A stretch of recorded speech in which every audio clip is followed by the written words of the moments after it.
Buenas tardes. En esta ocasión quiero comentarles la situación de que ni el derecho ni la contabilidad son ciencias exactas.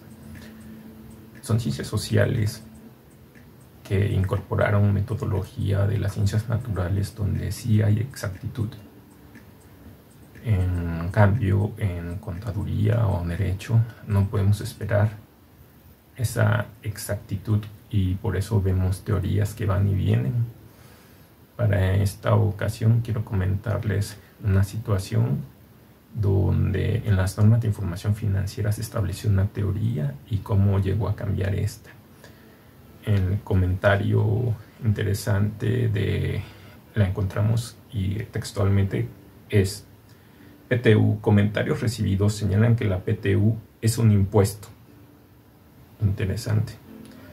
No es un beneficio a los empleados, por lo que no existe razón para reubicarlo en la NIF D3 relativa a tales beneficios. Hay un párrafo más. El CINIF, al analizar estos comentarios y otros en contraposición, concluyó que la PTU no es un impuesto a la utilidad y sí un beneficio a los empleados, aun cuando no tenga todas las características de un costo laboral. Lo anterior basado en el hecho de que la generación de base para PTU no solo es producto de obtener un incentivo por participación, sino por muchos otros factores, y en cambio la determinación de la PTU deriva de la generación de esta base, o sea, es por y no para generación de utilidades.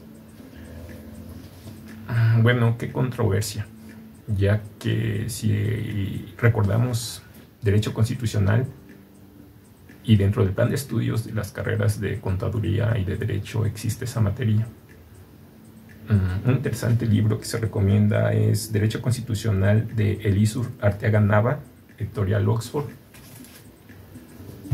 De la lectura de este libro se hubiera evitado esa hipnosis colectiva de haber pretendido considerar, más bien de haber considerado la PTU como un impuesto a la utilidad. Es de explorado derecho que para que se genere algo como un impuesto debe ser Cámara de Origen, diputados, revisoras, senadores, hasta llegar al proceso de publicación en el Diario Oficial de la Federación y entrada en vigencia. La PTU nada tiene que ver con un impuesto. El artículo 2 del Código Fiscal en la fracción primera nos define que es un impuesto y para nada la PTU configura en ese supuesto. Un interesante tratado de la participación de las utilidades de las empresas lo tiene la editorial Porrúa, Alfonso Alvirez, donde podemos encontrar un estudio de derecho internacional comparado. Vemos que hay países que están en desacuerdo de darle a los trabajadores utilidades en las empresas, otros que sí están de acuerdo, diferentes porcentajes, variaciones a través de la historia de los porcentajes, en qué país fue el primero en haber establecido esta situación de participar a los trabajadores, así como el establecimiento de las comisiones que determinan las bases para el cálculo y el porcentaje en la legislación mexicana. Es interesante también encontrar que en este tratado se habla del derecho canónico, es decir, hasta la Iglesia vía el Papa emitió documentos en los que para la Iglesia es importante participar a los trabajadores en las utilidades de las empresas y no solamente que se vean constreñidos a la percepción de un salario.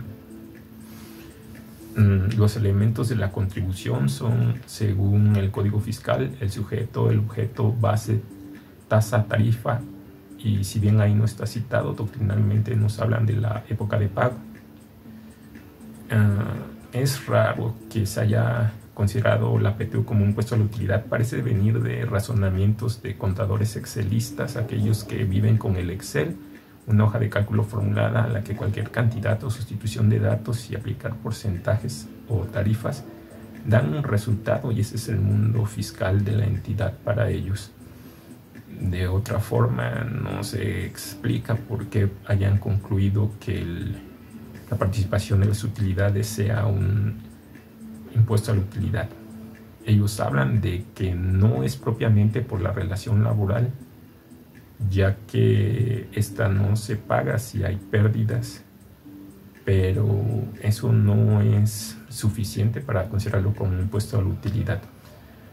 También algo que pudo haber distorsionado es el hecho de que la PTU en un momento no tenía una situación de restarse para la capacidad contributiva de las entidades, pero en una situación de equilibrio ahora se considera que la PTU puede tener como elemento disminuible de la base gravable. Entonces, para el trabajador se establece la situación de poder percibir un ingreso adicional al salario y el patrón la oportunidad de disminuir dicha erogación para fijar mejor su capacidad contributiva. Agradezco la atención prestada. Mi nombre es Alejandro Arzaba. Buenas tardes.